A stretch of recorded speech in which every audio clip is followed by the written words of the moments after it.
Hello दोस्तों, मैं प्रभाकर आज आप सभी के लिए लेकर के आया हूँ संस्कृत व्याकरण। संस्कृत व्याकरण में प्रत्यय प्रकरण लेकर के आया हूँ आप सभी के लिए।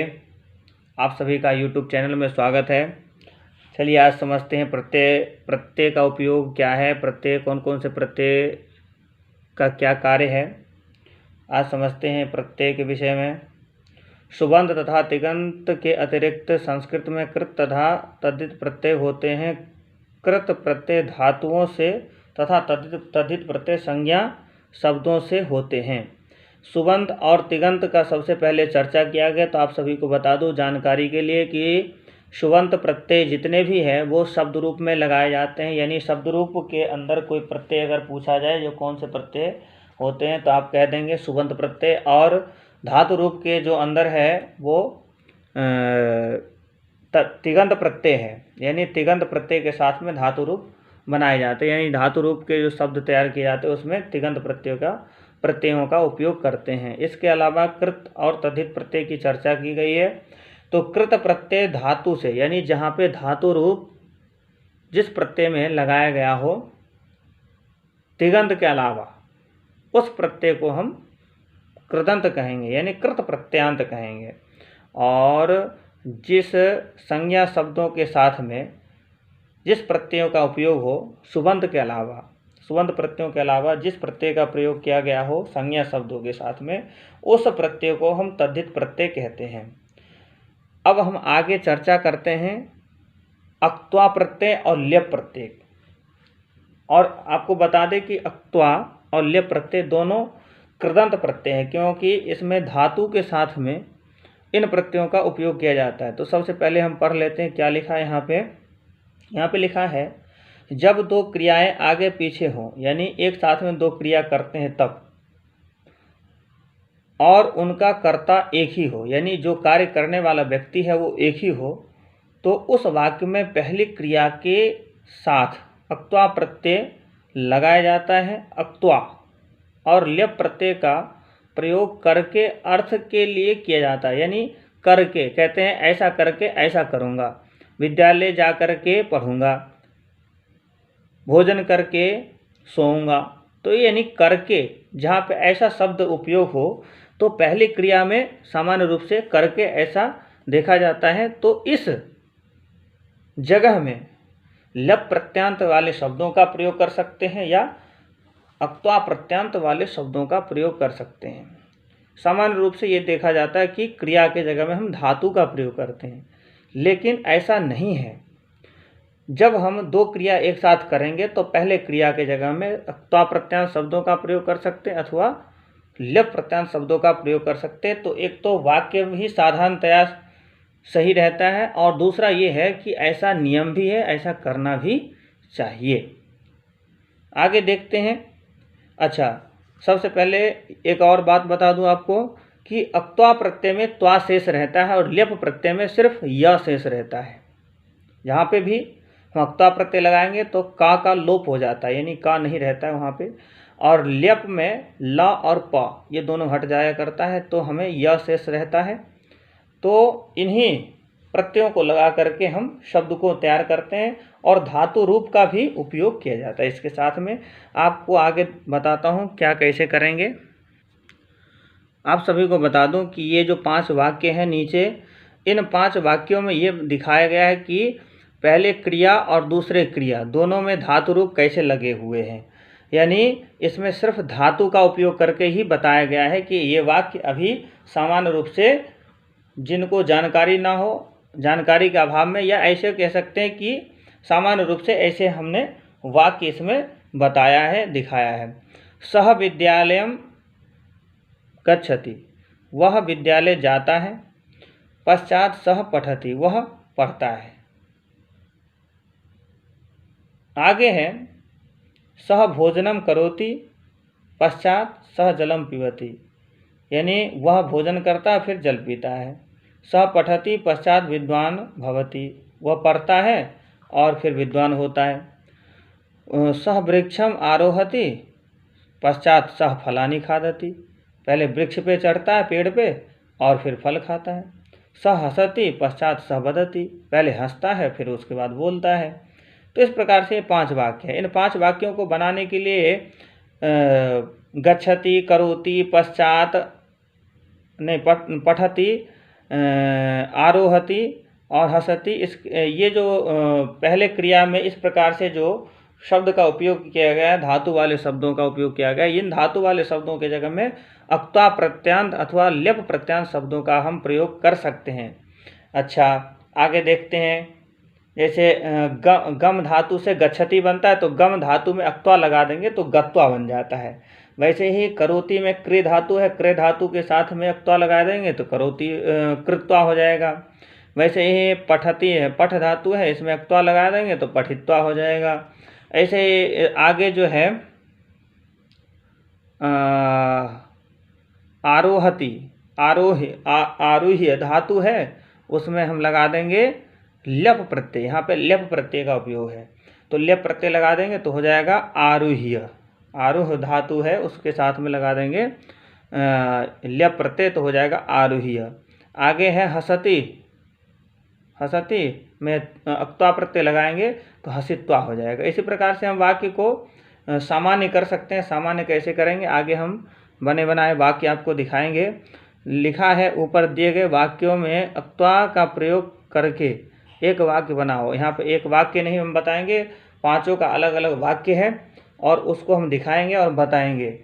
इन सभी का जो वाक्य है उत्तर किस प्रकार से हम कर सकते हैं, किस प्रकार से छोटा सा वाक्य बना करके हम शब्दों का उपयोग कर सकते हैं। तो छोटे से वाक्य के साथ में नीचे देखते हैं आगे क्या लिखा है।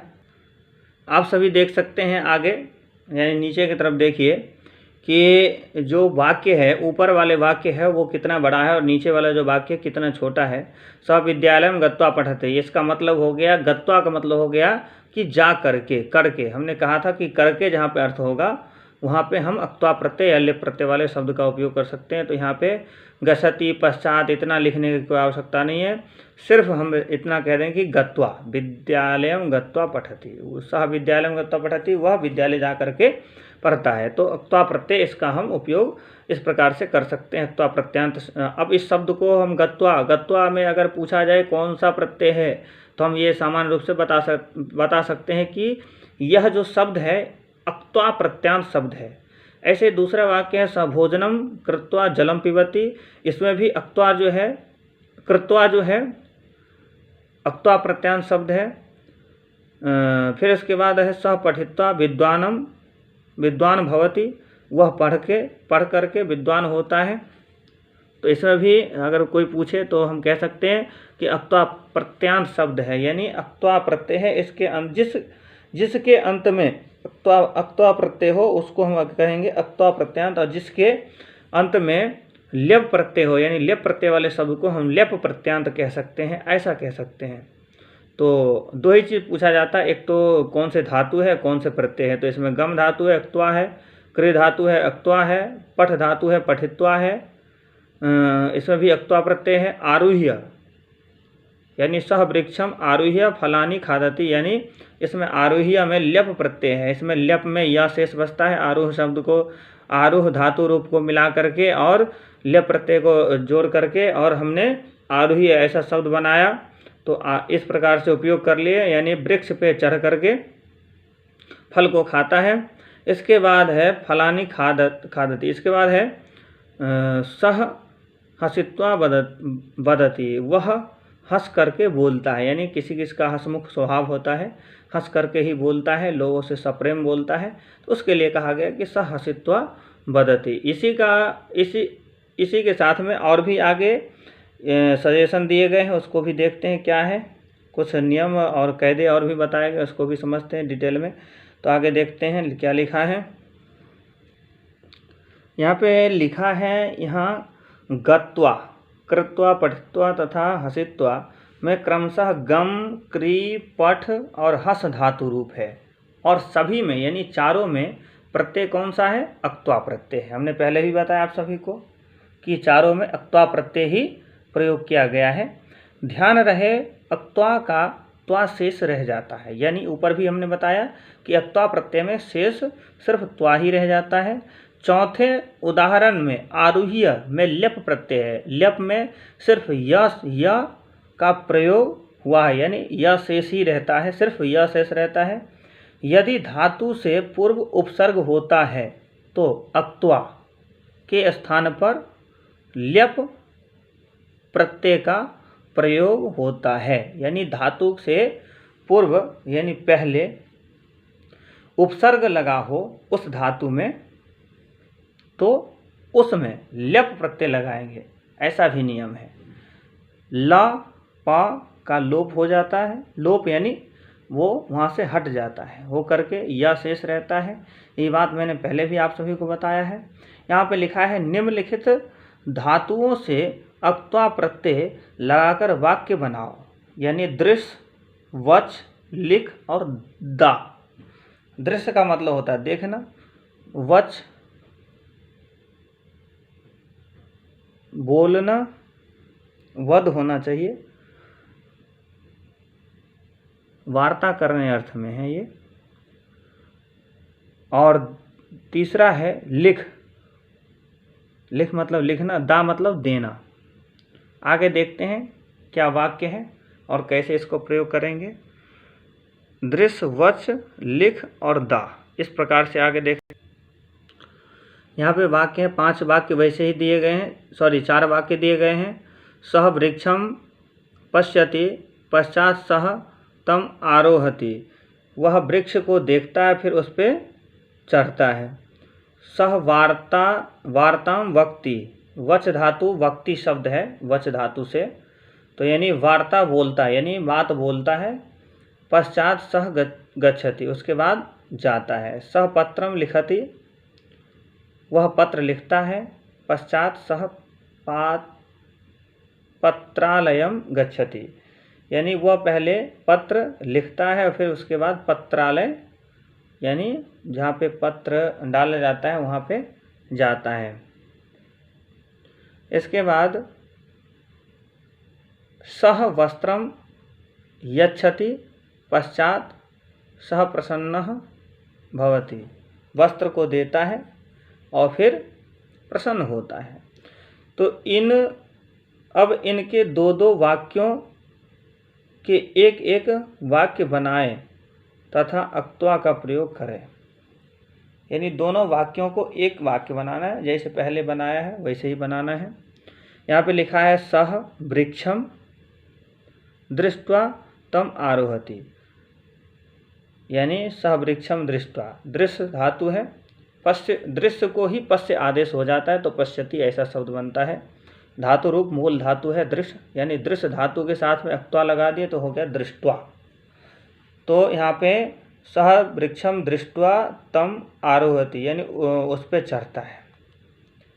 सह वार्ताम उक्त्वा, अब वहाँ पे वच धातु है, वच धातु के साथ में अक्त्वा प्रत्यय लगाएंगे तो उक्त्वा बन जाता है। तो वच उक्त्वा, वच में अक्त्वा प्रत्यय लगा करके उक्त्वा शब्द बनता है तो हो गया सह वार्ताम उक्त्वा गच्छति, यानी बात बोल करके जाता है। सह पत्रम लिखित्वा पत्रालयम गच्छति, यानी पत्र लिख करके पत्रालय जाता है। लिख धातु है, लिख धातु में अक्त्वा लगा दिए तो लिखित्वा हो गया। ऐसे ही दत्वा, दा धातु है, अक्त्वा लगा दिए दत्वा हो गया तो स वस्त्रम दत्वा, यानी वस्त्र दे करके प्रसन्न भवति, प्रसन्न होता है। इसी के साथ में अब मैं अपनी वाणी से विराम लूँगा। सामान्य रूप से आपको बता दूं कि अगले वीडियो में हम तून प्रत्यय का चर्चा करेंगे। तून प्रत्यय इसमें दिख रहा होगा सभी को। यहाँ पे लिखा है, यहाँ कर्ता के लिए भविष्य में की जाने वाली किसी क्रिया का निमित्त वर्तमान में दूसरी क्रिया हो, वहाँ धातु के साथ में तून लगाकर भविष्य की क्रिया का निर्देश होता है। तून प्रत्यय का प्रयोग के लिए, यानी जहाँ पे ऐसा होगा कि के लिए, उसके लिए, मेरे लिए, इस प्रकार से के लिए जहाँ पे लगा होगा अर्थ के लिए किया जाता है। इस प्रत्यय का तुम ही धातु के साथ जुड़ता है, यानी तुम प्रत्यय में जैसे वहाँ पे ल्यप में य और त्वा में त्वा प्रत्यय जुड़ता है, वैसे यहाँ पे तुमुन में तुम ही शेष रह जाता है, यानी किसी धातु के साथ सिर्फ तुम ऐसा जुड़ता है। और आगे हम चर्चा करेंगे अगले वीडियो में, इसका जो विस्तृत जानकारी है आप सभी को देंगे अगले वीडियो में। और अगर आप सभी को वीडियो अच्छा लगा हो तो चैनल को सब्सक्राइब करें कि नया अपडेट कौन कौन से आ रहा है वो आपको संदेश मिलता रहे और दिल तक पहुँचे कोई बात, तो लाइक ज़रूर करिए। धन्यवाद।